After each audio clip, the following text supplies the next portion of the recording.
The group is blocked by another survivor group that set up a barricade to protect themselves. They are distrusting and heavily armed.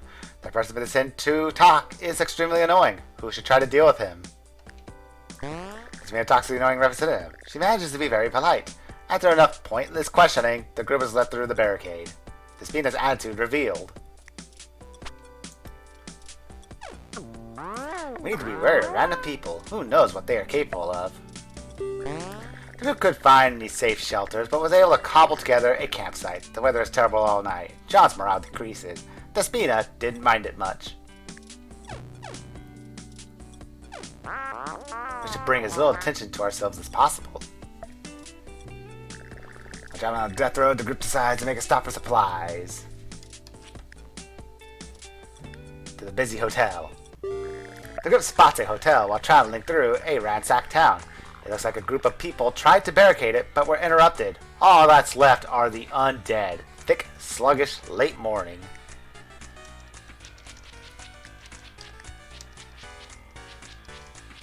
Okay, eventually I gotta start throwing some stuff out.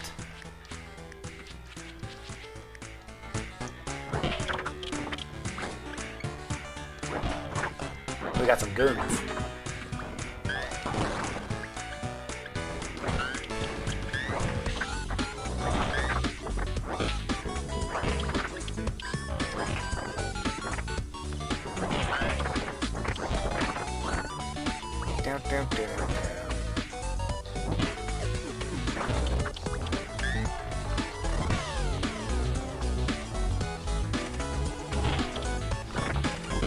Right. Just run across. It's nice to go clockwise or counterclockwise, but sometimes there will be those moments where you can't do that.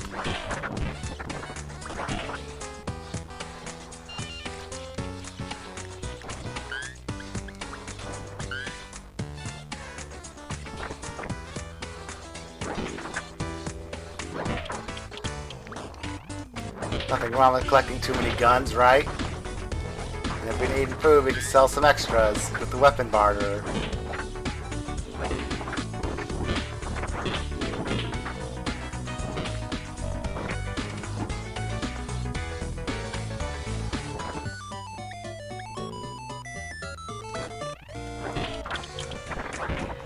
The kitchen is filled with zombies. Just zombies.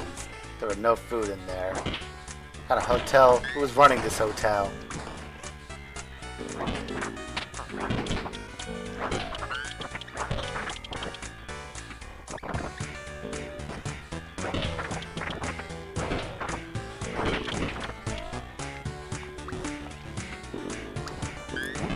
Okay, here's the food.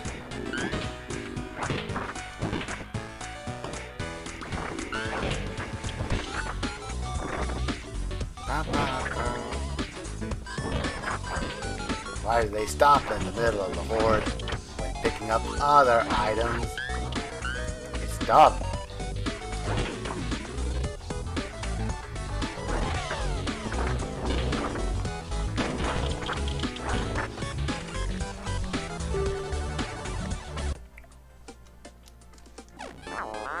I can't wait to get out of this car and stretch my legs out.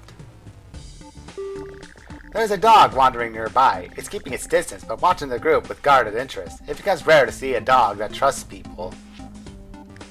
Not a dog person, sorry. I never leave home without my trusty can opener. I'm a cat person. The car is completely run out of gas and coasts to a stop. Car abandoned.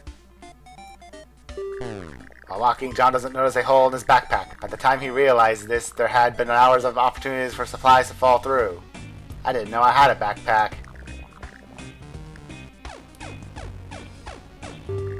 Without a car, the group is sitting duck for bandits. The group is ambushed by awkward bandits that apologize for the robbery. They are likely new at this. Yes, go ahead. Despina convinces the bandits to not go through with the attack. They didn't want to anyway. Feeling pity, Despina gives them some food. Let me give this opportunity to say that if you try to refuse and fight these bandits, they may deal 2 damage instead of 1 in these harder games. And since dogs have 2 hit points... Yeah. Bad bandit group, done. So maybe I'm doing the dog a favor. While walking along the road, John spots a gas station in the distance. Not a lot is there other than a cool-looking muscle car next to the gas pump. It has the keys sitting on the dash.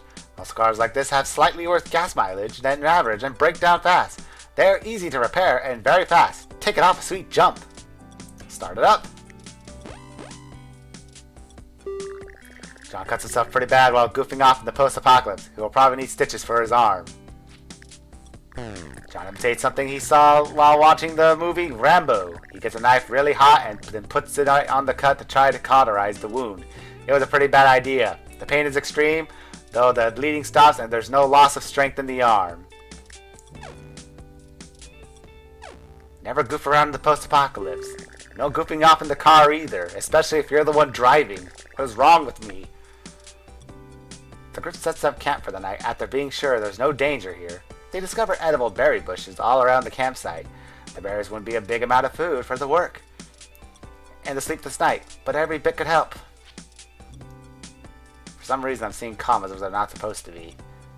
Sorry. The group really doesn't want to pick berries for 8 hours. The group eats a decent meal.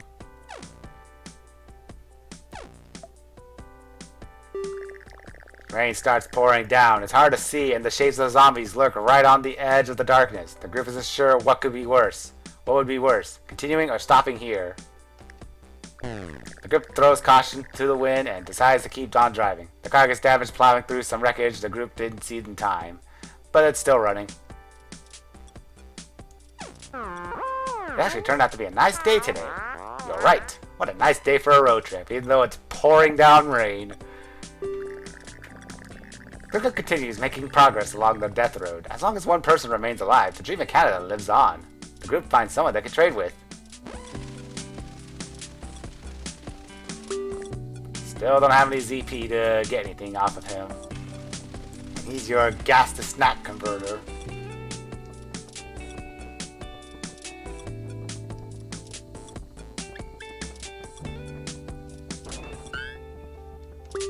This suspicious person is wearing a mask and holding a fancy, silent sniper rifle. My weapons are so quiet, you'll attract much less zombies per shot.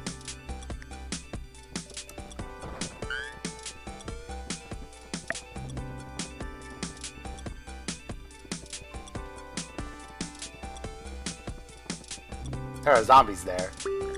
The group finds a man selling a bunch of firearms. He's holding a minigun that has a scope, a laser sight, and a flashlight attached to it. However, his selection seems like pretty common stuff.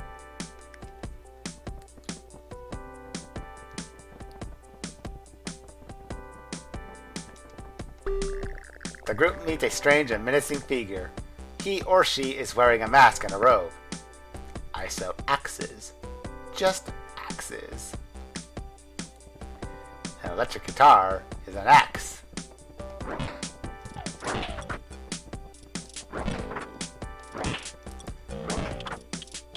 don't think I want anything here. Pretty much set with our things.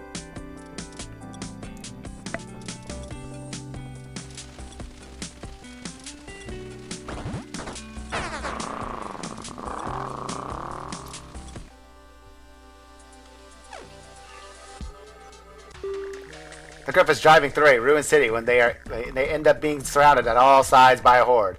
They are funneled into the only place that looks defendable, a ruined mall. Undead flood, late afternoon, 1.5 hours.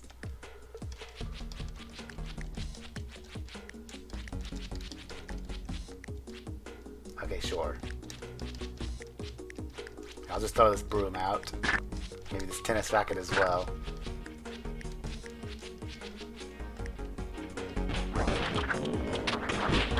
Ready to rock! This is not a good start. Meanwhile, I can't get to the other guy.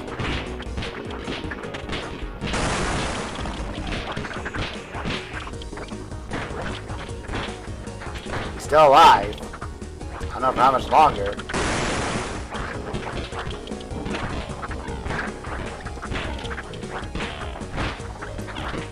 Stop warning.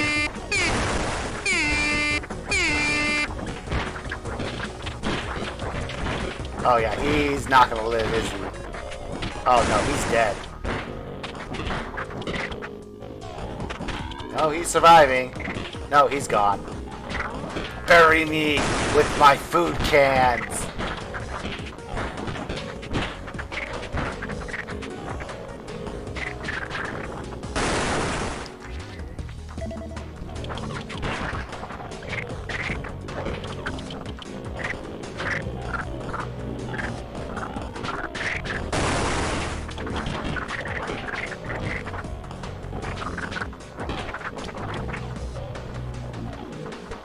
Yeah, he's a skeleton now.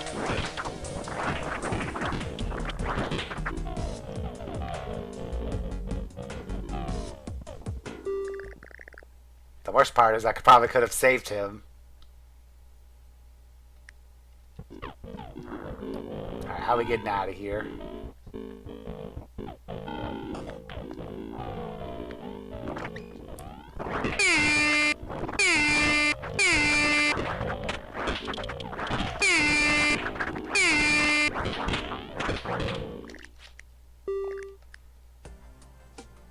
Not very carefully, apparently. Group is better after managing to survive that situation. They feel like they're getting the hang of this. Even in the post-apocalypse, it's still possible to get swole.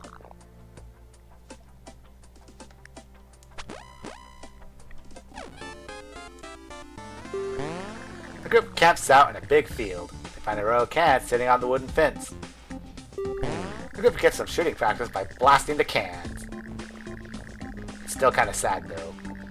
A man in red long johns runs onto the field with a pitchfork. My cans! My precious antique cans! Oh, look what you've done to him!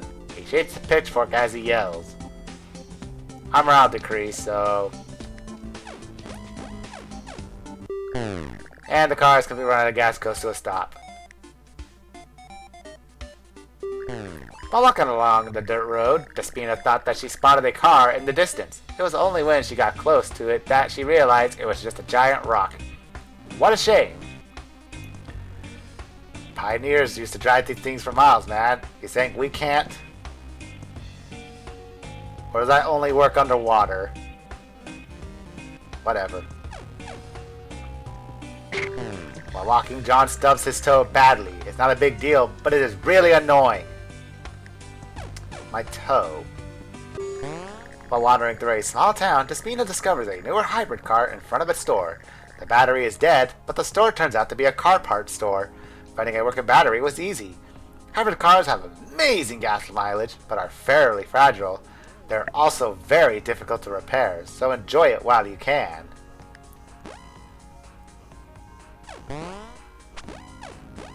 Medical increase. The group finds a health food store. It seems like no one bothered to loot it because the food was disgusting. Most of the food seems to be rotting anyway, or maybe it's not. It could be that the food is supposed to look and to smell like this. Well, my morale is already sad, so I think we'll just ignore it. Maybe cold in Canada, but I'm looking forward to the cold Canadian weather myself. I agree, Florida can be unbearable at times without air conditioning. The group sees the city in the distance, with zombies crowding the streets. Getting back alive may be difficult. We got sardine-packed calm near noon. Let's go to the coffee shop. I must have my cup of coffee.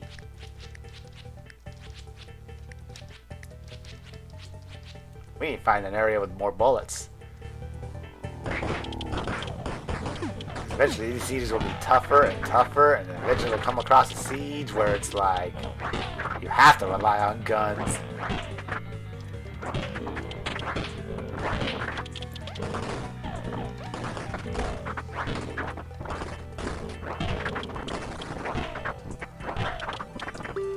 The enormous and complex coffee machine was built to survive a few different kinds of end-of-the-world scenarios. This is a big part of the coffee shop's marketing campaign. With advertising, it still works. Despina first. Sprays some coffee into an old cup lying around and then drinks it. She feels all coffeeed up. And now me, because I'm going to mess up the settings. John uses all of his mechanical skills to figure out what the many buttons on the coffee brewer do. He makes the perfect cup of coffee. It's delicious. The coffee machine sparks, if it smokes, and dies. Morale increases, dexterity increases. And we both coffeeed up.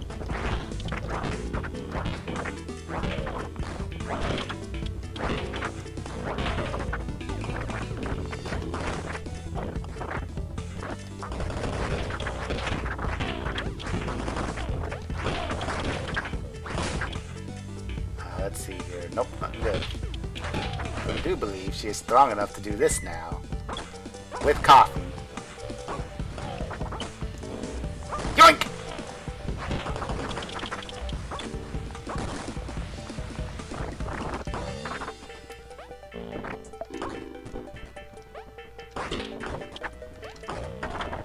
This is why having high strength is great on these death roads.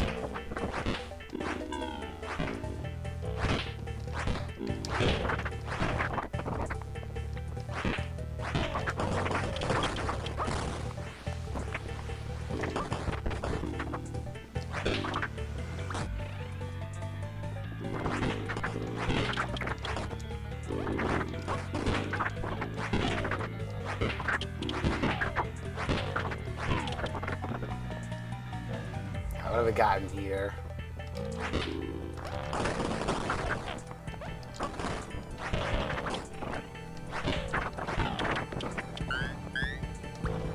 Some food.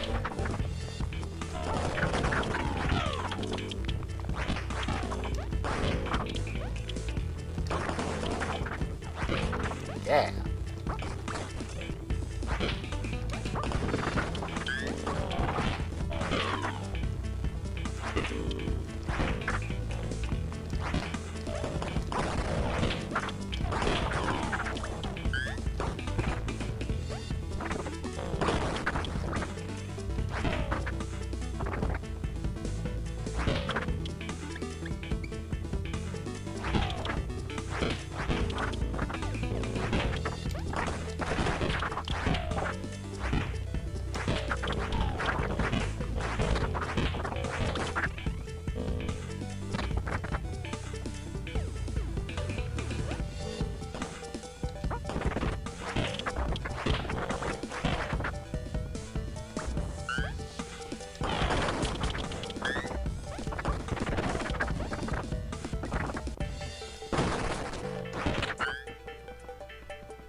Nope. And empty house. Alright, let's go.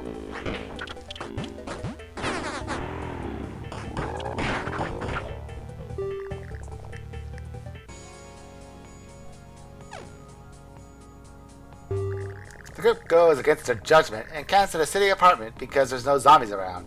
When they wake up, the building is on fire. Who plans to lead the escape? Sabina tries to keep calm and observant. She keeps very calm. She plans a fast way out. They leave unhurt. The group gets away. The group eats a decent meal. Maybe we should turn back. Maybe you should... Oh, how rude. How rude of me.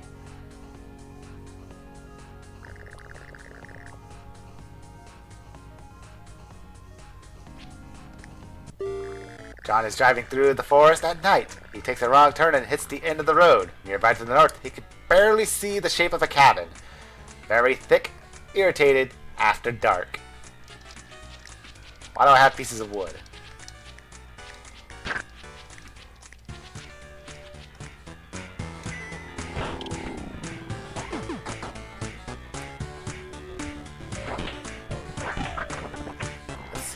Let's see gas. Nope. I think we're gonna have to let them come out a bit. Sometimes it's best not to just rush in.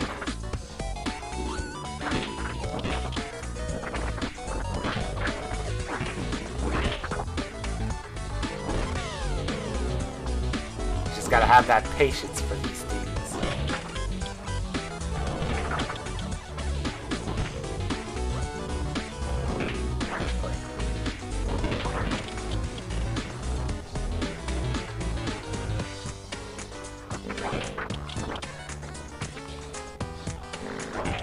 Alright, they're still like right by the door.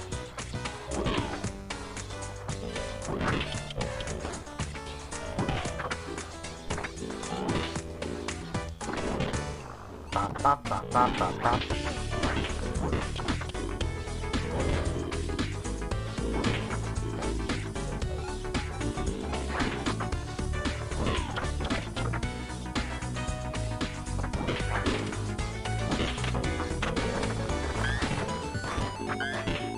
Pistol. I see a chainsaw.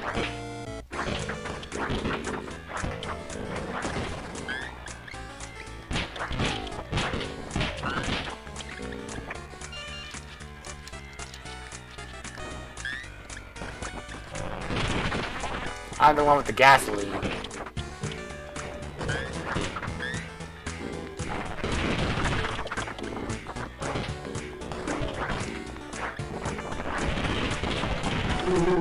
There we go.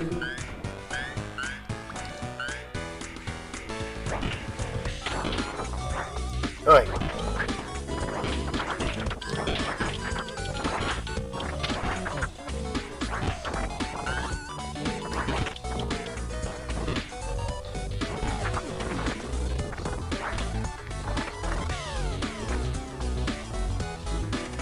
Alright, this was a pretty good stash. And we are off.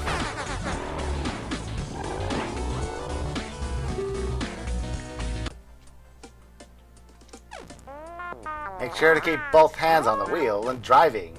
Fine, whatever. Ugh. As the group explores the campsite, they are ambushed by bandits. They brandish makeshift weapons. They demand all of your weapons. This is ludicrous. Not even bandits will usually do this, as it's a slow but sure death sentence. Despina offers a compromise to the bandits. The groups will leave something behind, something the bandits want on the road, then drive away. No harm will come to either side. Since I don't have much, I guess. Sometimes it's worth it to run past a horde instead of fighting. The group finds a radio station. The broadcasting equipment is hooked up to a gas generator with a small amount of fuel left. There's enough power to get out one message to anyone that may hear it. We're just going to siphon the generator. The group siphons the gas out of the generator. There wasn't much left, but every little bit helps. The radio station's power shuts down. I mean, we've got a chainsaw. Don't always have to get every recruit, unless we have lots of food. The group camps out in a pro shop near a golf course. John looks out the window and sees a large group of zombies approaching from the driving range. John jumps into a golf ball collector and starts running over zombies. It's surprisingly effective. By the time the collector breaks down, most of the zombies are taken care of. Despina's morale increases, and my mechanical is flashing great. God levels!